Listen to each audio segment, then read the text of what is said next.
नमस्कार। कहानी बैरल में आपका स्वागत है।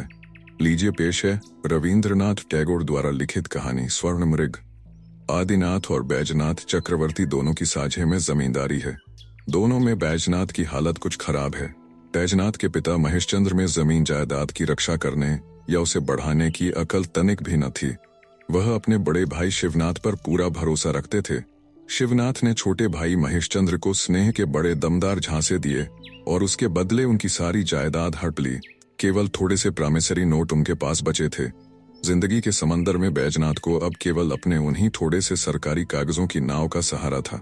शिवनाथ ने बड़ी खोज के बाद एक बड़े आदमी की इकलौती बेटी के साथ अपने बेटे आदिनाथ का विवाह कर दिया। इस प्रकार वह संपत्ति बढ़ाने का एक रास्ता छोड़ गए। महेशचंद्र ने साथ साथ लड़कियों के से दबे एक गरीब ब्राह्मण पर दया करके दहेज में एक पैसा भी न लेकर उसकी बड़ी लड़की के साथ अपने बेटे का विवाह कर दिया। समधि की सातों बेटियों को वह इसलिए अपने घर न ला सके कि उनके केवल एक ही लड़का था। उस ब्राह्मण ने भी कोई खास आग्रह नहीं किया।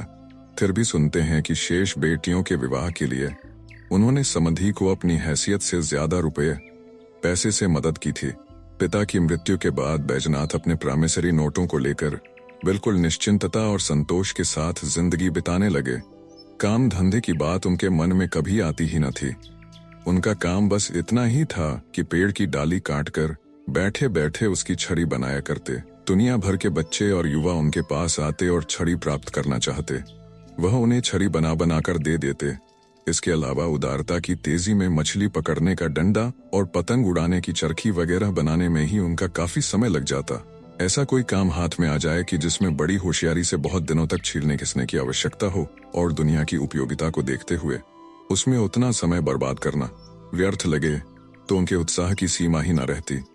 प्रायः देखा जाता है कि मोहल्ले में जब दलबंदी और षड्यंत्र के पीछे बड़े पवित्र चंडी मंडप और चौबारे धुआंधार हो उठते, तब बैजनाथ एक कलम छीलने वाला चाकू और एक डाली हाथ में लिए सवेरे से दोपहर तक और खाने पीने के बाद शाम तक अपने चबूतरे पर अकेले अपनी धुन में मस्त बैठे रहते। षष्ठी देवी की कृपा से बैजनाथ के 2 लड़के और 1 लड़की पैदा हुई, पर पत्नी मोक्षदा सुंदरी का असंतोष दिन पर दिन बढ़ता ही जाता है। उन्हें अफसोस है कि आदिनाथ के घर जैसा आयोजन है, बैजनाथ के क्यों नहीं। उस घर की विंध्यवासिनी के जैसे और जितने गहने हैं, बनारसी और ढाके की जितनी साड़ियां हैं, उनके यहाँ बातचीत का जैसा ढंग और रहन सहन का जैसा ठाठ है, वैसा मोक्षदा के घर नहीं। इससे बढ़कर नाइंसाफी की बात और क्या हो सकती है। मजा यह कि एक ही कुनबा है। छल से भाई की जायदाद हड़पक कर ही इतनी उन्नति की है। उन लोगों ना जो सुनती त्यों मोक्षदा के दिल में अपने ससुर और ससुर के इकलौते बेटे पर अश्रद्धा और अवज्ञा की भावना बढ़ती जाती। अपने घर में उसे कुछ अच्छा भी नहीं लगता। सभी बातों में उसे रुकावट और बेइज्जती दिखाई देती। सोने की खटिया है वह भी ऐसी कि मुर्दा ले जाने की खाट से भी बदतर, जिसकी 7 पीढ़ियों में अपना कहने को कोई नहीं। ऐसा एक अनाथ चमगादड़ का बच्चा भी इस घर की टूटी फूटी पुरानी दीवार में चिपटा रह सकता और घर की सजावट देखकर तो नहीं, महात्मा परमहंस की आंखों में भी पानी आ जाएगा। इन सब अत्युक्तियां का विरोध करना मर्दों जैसी कायर जाति के लिए संभव ही नहीं। इसलिए बैजनाथ बाहर के चबूतरे पर बैठकर दूनी लगन के साथ छड़ी छीलने में लग गए। लेकिन चुप्पी आफत की अकेली अचूक दवाई नहीं है।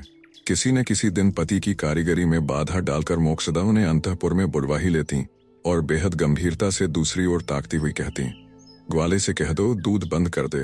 बैजनाथ सन्नाटे में आ जाते और नमई से पूछते, दूध बंद करने से कैसे काम चलेगा, लड़के पिएंगे क्या? वह उत्तर देती, मांड। किसी किसी दिन इसका उल्टा भाव भी दिखाई देता। मोक्षदा पति को बुलाकर कहती, मैं कुछ नहीं जानती, जो करना हो तुम ही करो। बैजनाथ उदास होकर पूछते, क्या करना है बताओगी भी? कम से कम इस महीने का सामान तो ले आओ। कहकर वह एक ऐसी सूची बनाकर देती कि जिससे राजसूर्य यज्ञ भी समारोह के साथ संपन्न हो जाता। बैजनाथ साहस करके यदि पूछते भी कि इतने का क्या होगा, तो उत्तर सुनते, लड़कों को भूखे मरने दो और मैं भी मर जाऊं, तब तुम अकेले रह जाना और खूब सस्ते में काम चलाते रहना। इस तरह धीरे धीरे यह बात बैजनाथ की समझ में आ गई कि अब छड़ी छीलने से काम नहीं चलेगा।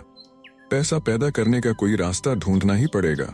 नौकरी या रोजगार करना बैजनाथ के लिए संभव नहीं है। लिहाजा उन्होंने सोचा कि कुबेरों के भंडार में घुसने का कोई आसान रास्ता ढूंढना ही इस मुसीबत से बचने का अकेला तरीका है।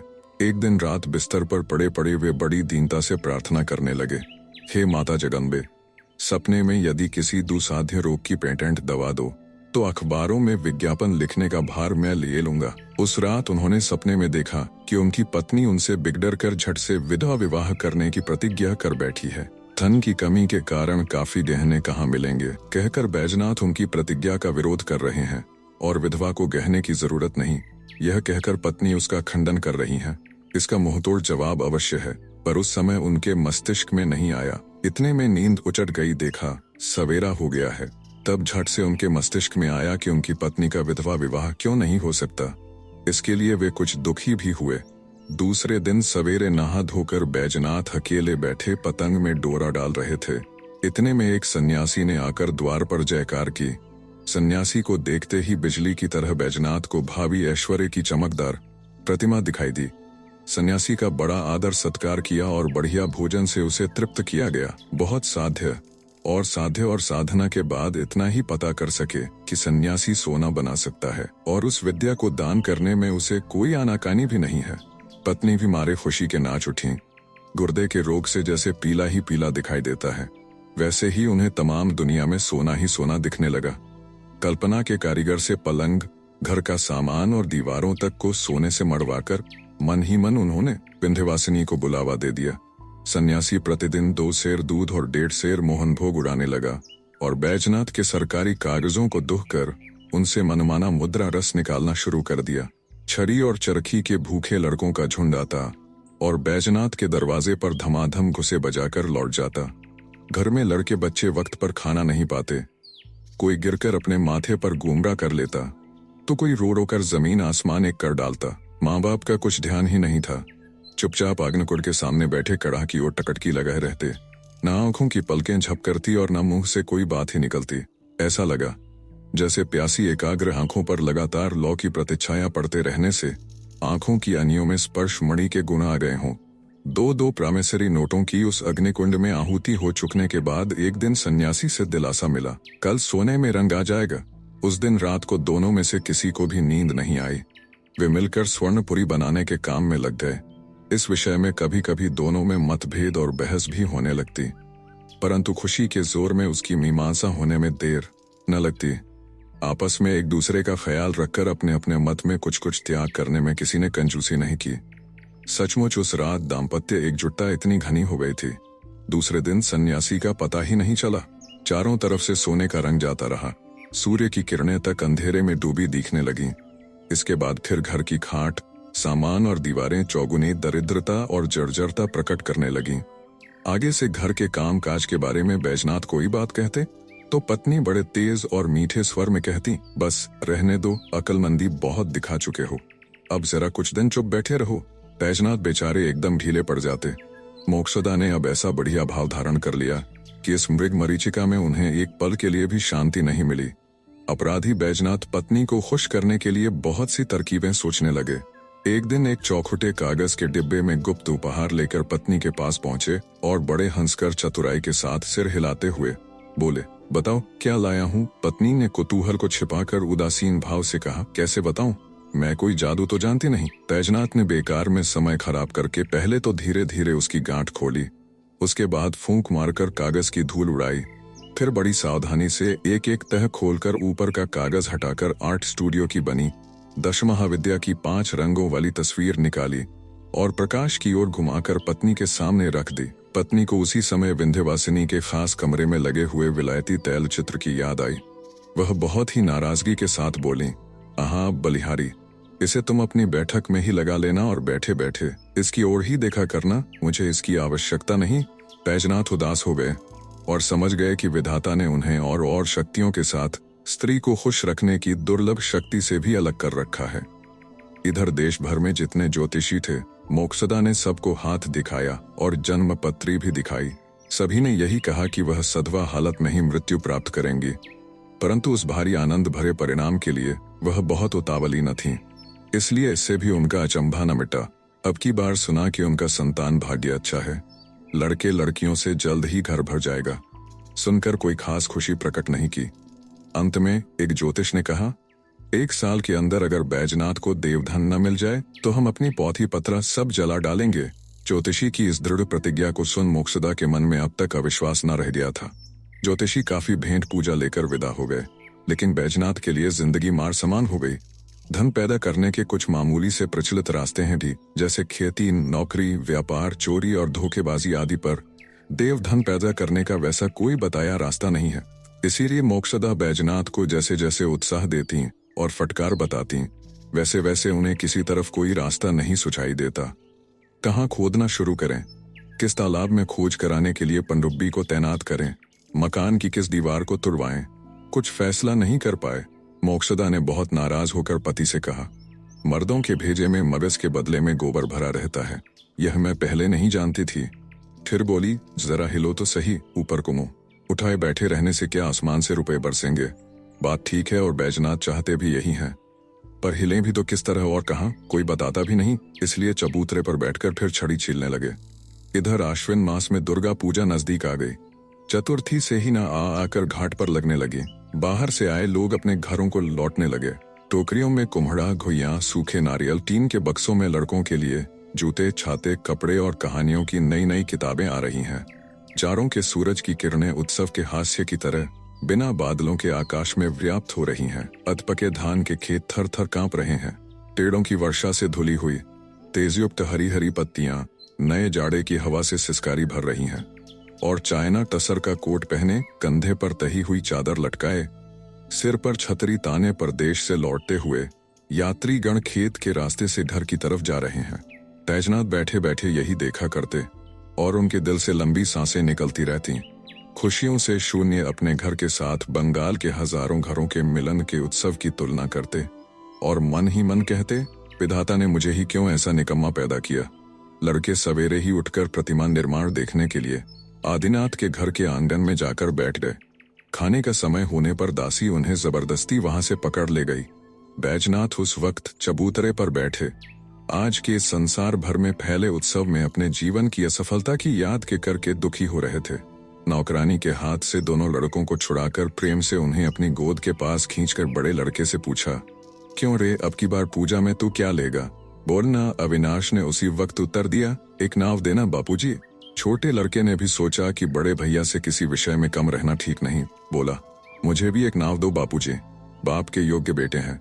एक निकम्मी दस्तकारी मिल गई कि आप धन्य हो गए। बाप ने कहा, अच्छा ठीक है। इधर ठीक समय पर पूजा की छुट्टियों में काशी से मोक्षदा के एक चाचा घर आए। वह वकालत करते थे। मोक्षदा ने कुछ दिनों उनके घर काफी आना जाना रखा। अंततः एक दिन पति से कहने लगी, सुनते हो तुम्हें काशी जी जाना होगा।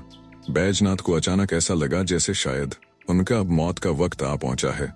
अवश्य किसी ज्योतिषी ने जन्म पत्री देखकर कहा होगा, इसीलिए पत्नी उनकी सद्गति के लिए उपाय कर रही है। बाद में पता चला कि काशी में एक मकान है और वहां गुप्त धन मिलेगा। उस मकान को खरीदकर उसमें से धन निकाल कर लाना होगा। बैजनाथ ने कहा, यह तो बड़ी मुसीबत का काम है, मैं काशी नहीं जा सकता। बैजनाथ आज तक घर छोड़कर कभी बाहर नहीं गए। प्राचीन शास्त्रों के रचयिता लिखते हैं, गृहस्थ को किस तरह घर से निकाला जाता है, इस विषय में स्त्रियां अशिक्षित परंतु पटु होती हैं। मोक्षदा अपने मुंह की बातों से मानो घर में लाल मिर्च का धुआं भर देती थीं, लेकिन उससे अभागे बैजनाथ सिर्फ आंसू ही बहाकर रह जाते, काशी जाने का नाम तक नहीं लेते। 2-3 दिन इसी तरह बीत गए।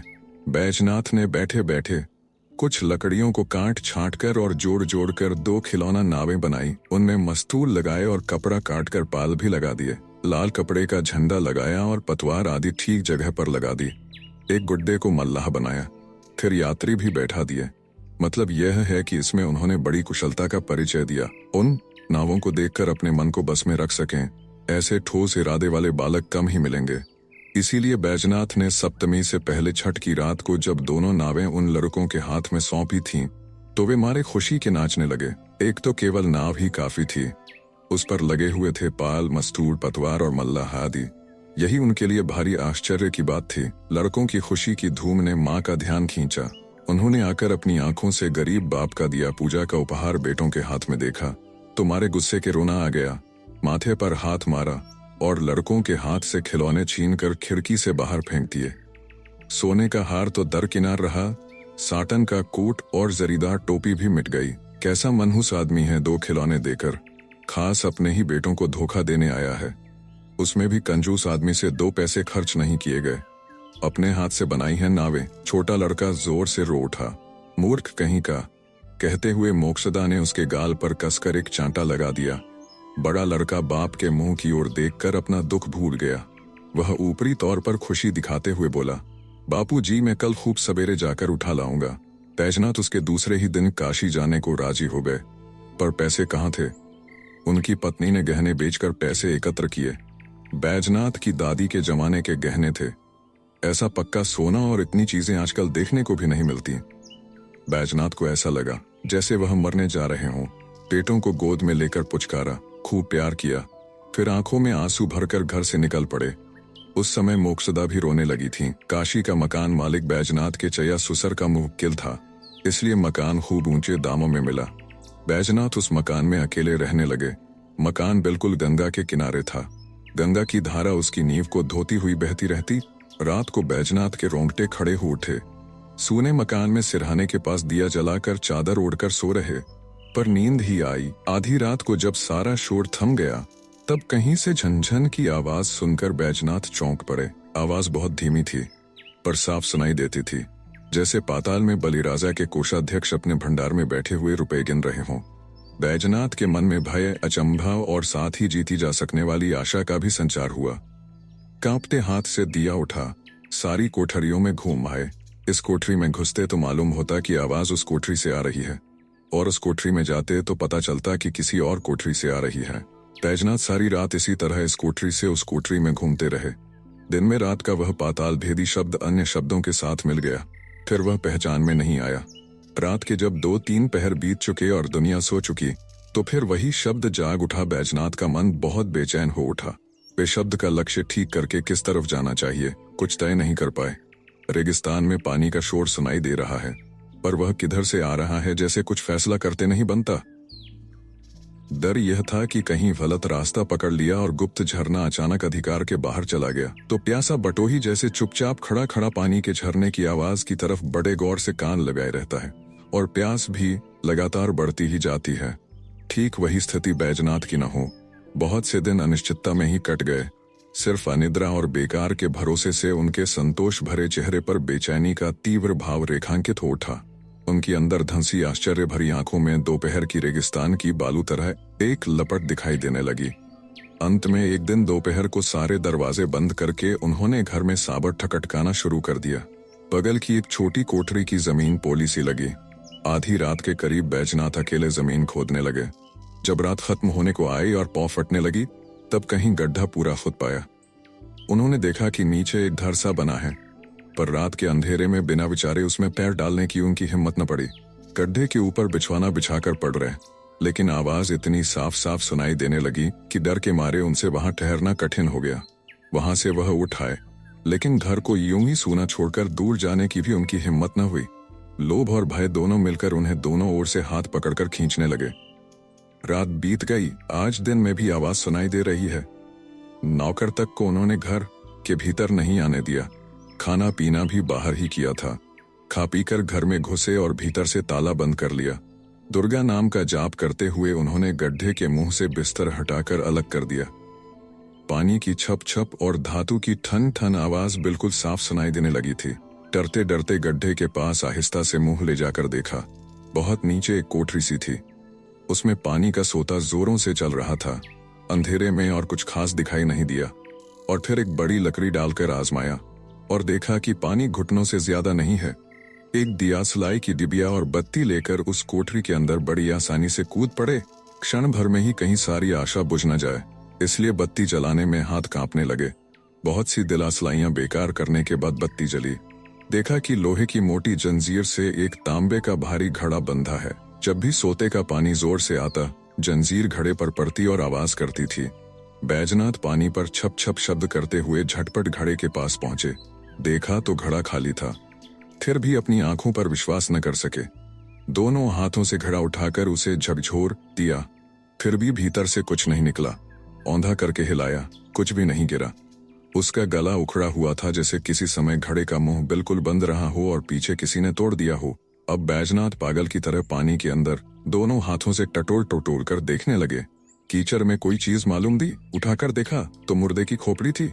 उसे भी कानों के पास ले जाकर हिलाया, पर भीतर कुछ न निकला। खोपड़ी उठाकर फेंक दी। बहुत देर तक ढूंढते रहे, पर किसी नरकंकाल के सिवा और कुछ भी हाथ न लगा। देखा कि गंगा की तरफ दीवार में एक जगह सुराख सा हो रहा है, उसमें से पानी आ रहा है।